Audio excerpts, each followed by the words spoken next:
శ్రీమాత్రే నమ. జయ గురు దత్తాత్రేయ నమ. ఈ వీడియోలో మనం వృషభ రాశి వారికి జనవరి 25 నుంచి 31వ తారీఖు మధ్యలో జరిగే వార ఫలాలు పరిశీలించినప్పుడు ఈ వారం అంతా కూడా ఈ రాశి వారికి రాశ్యాధిపతి శుక్రుడితో పాటు 3 గ్రహాలు భాగ్యస్థానంలో సంచరించడం జరుగుతుంది. ఇది ఒక విధంగా జాతకుడికి 9వ స్థానంలో ఉన్నటువంటి గ్రహాలు ఎక్కువగా మంచి కార్యక్రమాల యందు ఆసక్తి కలుగుతూ ఉంటుంది. ఉన్నత విద్యా అవకాశాలు వస్తుంటాయి. ఎక్కువగా దూర ప్రాంత ప్రయాణం కానీ, పుణ్యక్షేత్రాలు దర్శించడం కానీ, పెద్దలు చెప్పినది అమలు చేయడానికి ఈ భాగ్యస్థానం జాతకుడికి కొంతవరకు అదృష్టాన్ని కలగజేస్తూ ఉంటుంది. చాలా వరకు పిల్లల యొక్క అభివృద్ధి విషయంలో కొంత ఇంప్రూవ్మెంట్ కూడా ఈ సమయంలో కనబడుతూ ఉంటుంది.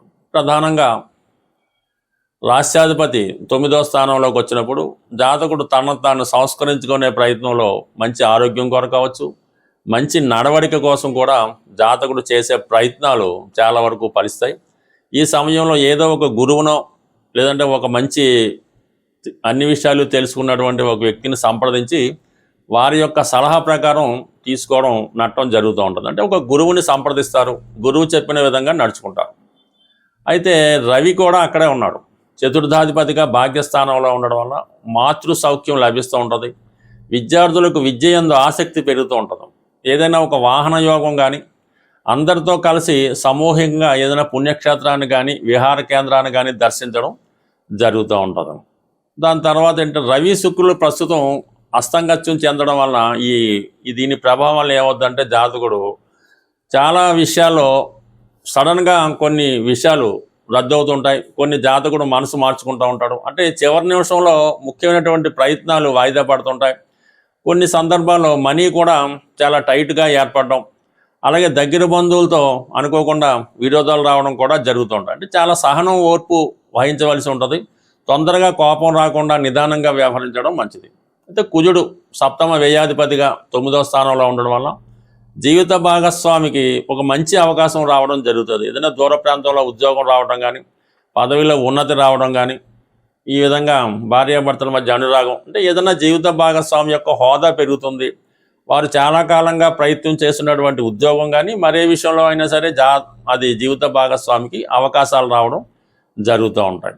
దాని తర్వాత బుధగ్రహం మరి ధనాధిపతి భాగ్యస్థానం ఉన్నప్పుడు పెద్దవారి ద్వారా, అంటే పేరెంట్స్ ద్వారా అవచ్చు, మీ యొక్క యజమాని ద్వారా అవచ్చు, లేదంటే మీ యొక్క అదృష్టం ద్వారా అవచ్చు, అదే విద్యార్థులు లాంటి వాళ్ళకి ఏదైనా స్కాలర్షిప్ రావడం కానీ, వాళ్ళకైనా బ్యాంక్ లోన్ రావడం కానీ, ఆర్థిక పరంగా విద్యార్థులకి అనుకూలంగా ఉండే అవకాశం ఉన్నది. అంటే ఇక్కడ ప్రధానంగా ఏమైందంటే భాగ్యస్థానంలో ఈ 4 గ్రహాలు ఉండడం ఒక లెక్క అయితే, ఈ భాగ్యాధిపతిగా ఉన్నటువంటి శని భగవానుడు 11వ స్థానంలో ఉన్నాడు. అంటే ఆటోమేటిక్గా ఈ 4 గ్రహాలు 11వ స్థానంలో ఉంటే ఏ ఫలితం ఇస్తాయో ఆ ఫలితాన్ని జాతకుడు పొందడం జరుగుతూ ఉంటుంది. పైపెచ్చు శని భగవానుడు కూడా తన సొంత నక్షత్రమైనటువంటి ఉత్తరాభాద్ర మీద ప్రయాణించడం వల్ల కంప్లీట్గా మీకు 5 గ్రహాలు 11వ స్థానంలో ఉంటే ఏ ఫలితమో ఆ ఫలితం రావడం జరుగుతుంది. సుమారుగా మరి కుజుడు వల్ల స్థిరాస్తి లాభం, వివాహ ప్రయత్నాలు ఫలించడం, రవి వల్ల ప్రభుత్వ ఉద్యోగ ప్రయత్నాలు, ప్రభుత్వ పథకాలు అనుకూలంగా రావడం, శుక్రుడు వల్ల స్త్రీలాభం కలుగుతుంది, సంతానం యొక్క అభివృద్ధి ఆశిస్తూ ఉంటారు, వివాహ ప్రయత్నాలు చాలా వరకు ఫలించే అవకాశం ఉంది. ఈ విధంగా బుధుడు ధనాధిపతిగా లాభస్థితి అంటే టెంపరీగా ఏర్పడడం వల్ల మీకు ఆర్థిక పరంగా అనుకూలంగా ఉంటుంది. బట్ మొత్తం మీద ఈ వారం అంతా కూడా ఈ ప్రధాన గ్రహాలన్నీ కూడా మీకు లాభస్థాన ఫలితాలు ఇవ్వడం వల్ల జాతకుడు చేపట్టిన కార్యక్రమాల్లో పూర్తి సక్సెస్ అనేది పొందడం జరుగుతుంటుంది. దానికి అనుగుణంగా ధనస్థానంలో ఉన్నటువంటి లాభాధిపతిగా ఉన్నటువంటి ఈ గురువు కూడా ధనస్థానంలో సంచరిస్తున్నాడు. ఇది కూడా ఒక విధంగా ధనయోగాన్ని తెచ్చిపెట్టడం జరిగింది. అంటే ఈ చక్కని కాంబినేషన్ అన్నమాట. 9వ స్థానంలో 4 గ్రహాలు, భాగ్యాధిపతి లాభస్థితి, లాభాధిపతి ధనస్థితి, గురువు స్వక్షేత్ర ప్రయాణం వల్ల ఏంటంటే ఆటోమేటిక్గా మీకు లాభ ఫలితాలు, శని ఫలితాలు ఇవన్నీ కూడా రావడం వల్ల కుటుంబంలో ఎవరో ఒకరికి ఉద్యోగ ప్రయత్నాలు ఫలించడం కానీ, వారికి ఏదైనా ఉపాధి అవకాశాలు రావడం వల్ల కుటుంబం నుంచి ఒక వ్యక్తి మీకు వేరే ప్రాంతానికి వెళ్ళడం, అంటే దూరం అవడం అంటే వేరే విధంగా కాదు, వారికి ఏదో అభివృద్ధి రావడం వల్ల మీ సంతానం కానీ మీ పిల్లలు కానీ ఎవరో ఒకరు మీ కుటుంబంలో ఎవరో ఒకరికి ఆర్థిక పరంగా ఏదో ధనయోగమో ఉద్యోగమో పెళ్ళో కుదరడం వల్ల వాళ్ళు వేరే ప్రాంతానికి వెళ్ళడం వల్ల కొంతవరకు మీ కుటుంబానికి దూరం అవడం జరుగుతుంటుంది. ఫర్ ది సేమ్ టైం చాలా కాలంగా దూరంగా ఉన్నటువంటి మీ ప్రధాన బంధువు కానీ మిత్రుడు కానీ తిరిగి మిమ్మల్ని కలుసుకోవడం కూడా మీ కుటుంబంలో కలిసి తన యొక్క ఫ్యూచర్ పంచుకోవడానికి ఈ గ్రహస్థితి చాలా అనుకూలంగా ఉంది. బట్ ఏదైనా వృషభ రాశి వారికి ఈ వారంలో ఏదో ఒక శుభం ఏదో ఒక లాభం కలిగే అవకాశం ఉంది. సాధారణంగా ఈ వార ఫలాలు ఫాలో అవుతున్నవారు పరిశీలిస్తున్న వారికి చాలామందికి ఒక సందేహం అన్నది రావడం జరుగుతుంది. మీరు చెప్పినవన్నీ నిజంగా జరుగుతాయా, లేదా కాలక్షేపాన్ని చెప్తున్నారా, మీకు నిజంగా పాండిత్యం ఉందా, ఇలాంటి అనేక సందేహాలు ఈ ప్రేక్షకులకి రావడం జరుగుతుంది. ఏదైనా గ్రహాల స్థితి ఆధారంగా ఈ ఫలితాలు చెప్పడం జరుగుతుంటుంది. అయితే అవకాశం ఉందా లేదా అన్నది వారు పుట్టినప్పుడు ఉన్నటువంటి జన్మ జాతకం బట్టి ఉండడం జరుగుతూ ఉంటుంది. వారు పుట్టినప్పుడు ఉన్నటువంటి గ్రహస్థితిలో కొన్ని లిఖించబడి ఉంటాయి. వివాహం ఏ విధంగా ఉంటుంది, పెళ్ళి ఏ విధంగా జరుగుతుంది, ఉద్యోగం, సంపాదన, అతని స్థితిగతులు ఇవన్నీ కూడా అతని జన్మజాతకం బట్టి ఆధారపడి ఉంటాయి. అవి మరి ఎప్పుడు జరుగుతాయి అన్నప్పుడు, అంటే ఒక జాతకం పుట్టినప్పుడు పెళ్ళి ఉంటుంది, అంటే పెళ్ళి ఎప్పుడు జరుగుద్ది అని తెలుసుకోవాలంటే జాతకుడు పుట్టినప్పుడు ఉన్నటువంటి దశలు, ఏ దశలు జరుగుతుంటాయి కదా, రవి దశ, చంద్రుడు, కుజుడు, రాహు నడుస్తుంటాయి. ఈ దశలు వచ్చినప్పుడు ఆ దశ ఒక గురుదశ వచ్చింది అనుకోండి, 16 సంవత్సరాలు నడుస్తుంటుంది. ఈ 16 సంవత్సరాలు ఎప్పుడు అవుతుంది అంటే దానికి మళ్ళీ అంతర్దశ ఉంటుంది. ఆ అంతర్దశ మళ్ళీ 2 సంవత్సరాలు 3 సంవత్సరాలు ఉంటుంది. ఈ 3 సంవత్సరాలు ఎప్పుడు జరుగుతున్నప్పుడు అప్పుడు ఈ గోచారం అన్నది మనకి రావడం జరుగుతూ ఉంటుంది అన్నమాట. ఈ గురువు సప్తమ స్థానంలోకి వచ్చినప్పుడు పెళ్ళి అవుతుంది, పంచమంలోకి వచ్చినప్పుడు సంతానం కలుగుతారు. ఇప్పుడు దశ అంతర్దశ సహకరిస్తే ఈ గోచారం కూడా సహకరిస్తూ ఉంటుంది. అలాగే ఏ సంవత్సరంలో జరుగుద్ది అన్నది గురువు చెప్తాడు, ఏ నెలలో జరుగుతున్నది రవి సంచారం అని తెలుసుకుంటాం అన్నమాట. అంటే రవి ప్రతి నెల ఒక రాశిలో మారుతుంటాడు కాబట్టి పలానా నెలలో ఈ సంతానం కలగవచ్చు, ఈ ఉద్యోగం రావచ్చు, ఈ ఆరోగ్యం కలగవచ్చు, రవిని బట్టి చెప్తాం. మరి ఏ రోజు జరుగుతుంది అంటే చంద్రుడి యొక్క సంచారం బట్టి చెప్తూ ఉంటుంది. ఏ సంచారం, చంద్రుడు ప్రతి 2 రోజులు 2.5 రోజులకి మారుతూ ఉంటాడు.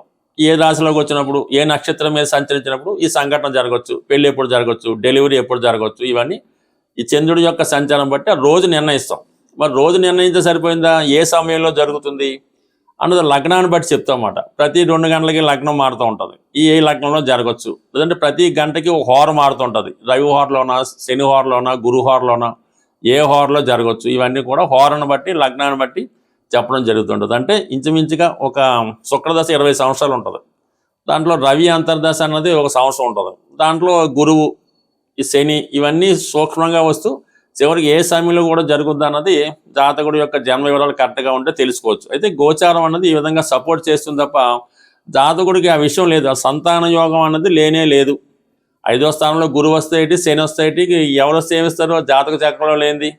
అలాగే ఉద్యోగం, జాతక చక్రంలో ఉద్యోగం ఉంటే ఉద్యోగం వస్తుంది, లేనిది అయితే రాదు. ఇవన్నీ కూడా కేవలం గోచారం అన్నది మీ జన్మ జాతకంలో ఉన్నవి ఎప్పుడు జరుగుతుందని చెప్పడానికి ఉపయోగపడతాయి. అవి ఉంటేనే మీకు జరుగుతాయి, లేనప్పుడు జరిగే అవకాశం అయితే లేదు. అవి ప్రాంతాల వారుగా మనం ఉన్న ప్రాంతాన్ని బట్టి, ఉదాహరణకు అమెరికాలో ఉన్న వాళ్ళకి రాహుదశ యోగిస్తూ ఉంటుంది, బ్రహ్మాండంగా అక్కడ బాగుంటుంది. మన ఇండియాలో భారతదేశంలో ఉన్న వాళ్ళకి, సాంప్రదాయంగా ఉన్న వాళ్ళకి గురుదశ బాగుంటుంది.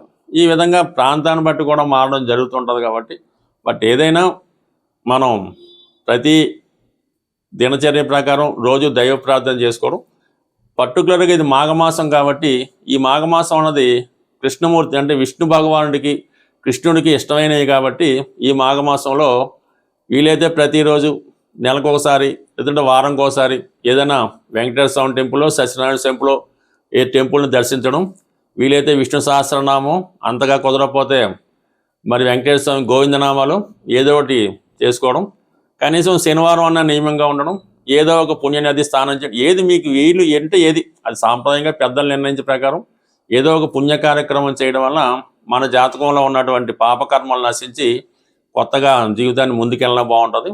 ఏదైనా ఒక పూర్వపుణ్యం కూడా మన జాతకంలోనే ఉంటుంది, గత జన్మలో వీడు ఏం చేసాడు అన్నది కూడా అందులో ఉంటుంది. అది మంచిగా ఉంటే ఈ జన్మలో అనుభవిస్తాం. అసలు పూర్వపుణ్యమే లేనప్పుడు ఈ జాతకం ఎలా బాగుంటుంది? ఇవన్నీ కూడా జన్మ జాతకం బట్టి ఆధారపడి ఉంటుంది తప్ప గోచారం అన్నది కేవలం ఆ టైం టేబుల్ లాగా జరుగుతుందా లేదా అన్నది చెప్తూ ఉంటుంది. అది మీ జాతకంలో ఉంటేనే జరుగుతుంది కాబట్టి జాగ్రత్తగా గమనించండి. బట్ ఏదైనా ప్రతి నెగిటివ్ని మీరు పాజిటివ్గా మార్చుకోవచ్చు. అది కేవలం మీ వల్ల, మీ సంకల్పం వల్ల మాత్రమే జరుగుతుంది తప్ప ఎవరికో డబ్బులు ఇచ్చి జపాలు చేయించి పూజలు చేయించినా జరగదు, ఉంగరాలు పెట్టుకున్నా జరగదు. ఏం చేసినా కూడా మీ యొక్క వ్యక్తిగత ప్రయత్నం, కఠోరమైనటువంటి దీక్ష, శాస్త్రాల మీద అపారమైన నమ్మకం ఉన్నప్పుడు మాత్రమే మీరు ఎంత చెడు కర్మ మీ జాతకంలో ఉన్న దాన్ని మంచిగా మార్చుకోవచ్చు. ఈవెన్ ఆయుష్ కూడా మీరు మీ చర్యల ద్వారా పెంచుకోవచ్చు, అలాగే మీ చర్యల ద్వారా తగ్గించుకోవచ్చు. ఏదైనా అది మీ చేతుల్లోనే ఉంటుంది తప్ప మీ జీవితాన్ని ఎవడు కూడా మీరు ఎంత ధనం పోసినా కూడా మార్చలేరు. కేవలం దైవ బలంతో మాత్రమే మార్చుకోవడానికి అవకాశం ఉంటుంది. స్వస్తి.